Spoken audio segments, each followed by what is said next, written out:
I was thinking to myself, come on, you have to see the burning vehicle, you have to see the Americans shooting, you have to see me pointing my weapon at you, stop.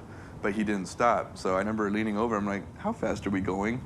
And she just kind of laughed and said, you don't know anything about love. Did you know that? My name is Omer Fast, and I'm talking about my piece, The Casting. When a viewer walks into the room, what he or she immediately sees are two screens hanging from the ceiling. There are 4 simultaneous projections. On the front side of the 2 screens, you see stories that are enacted by actors who are standing still. On the back of the 2 screens, you see 2 heads. One of them is a young man who is a sergeant in the US Army who is telling a story. And the other head is my head. A viewer coming in will always see the front side with the actors.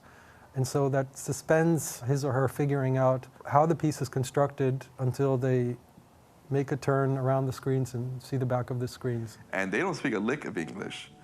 So now I'm like, wow, they're just staring at me. They don't understand a word I'm saying. They're talking to me and I don't understand a word they're saying. It's just really uncomfortable. And it's night and there's not a whole lot of lights because they don't want us to know that the people who make the decisions don't want anybody to know that we're there. So everything's done under cover of darkness. I use the interview almost as a pool of words from which to edit new sentences and new thoughts that were not said in the interview, both on my part and on my storyteller's part. I met with a group of soldiers, young men who had just returned from Iraq. Out of these interviews, I chose one particular person's stories. One of them takes place on a road in Iraq, and the other one takes place on a road in Germany. And that gave me the idea to sort of start cutting between them. But I had met a German girl, beautiful redheaded German girl, and I didn't know that she was completely, absolutely insane. She would stand on the side of the road and watch as we drive past and blow us kisses and stuff, give us a thumbs up. But, you know, she was blowing kisses at us so fast, it looked like she was just slapping herself in the face. It was actually pretty funny, but it was sweet at the same time. You know, someone in recalling a memory and telling a story is obviously being a storyteller. And there's 1,000 decisions that are made about what's remembered.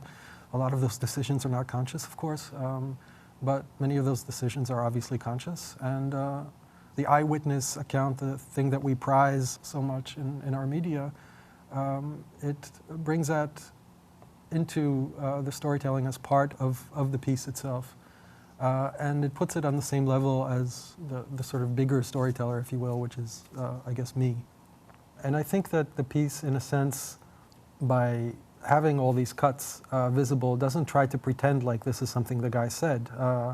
It takes a little bit of moving and a little bit of thinking, perhaps, or looking at the piece carefully to realize that parts of the story have been sort of cobbled together. Having a good time. We're making out again, and she told me she loved me, and she told me a cigarette burned, and that was it.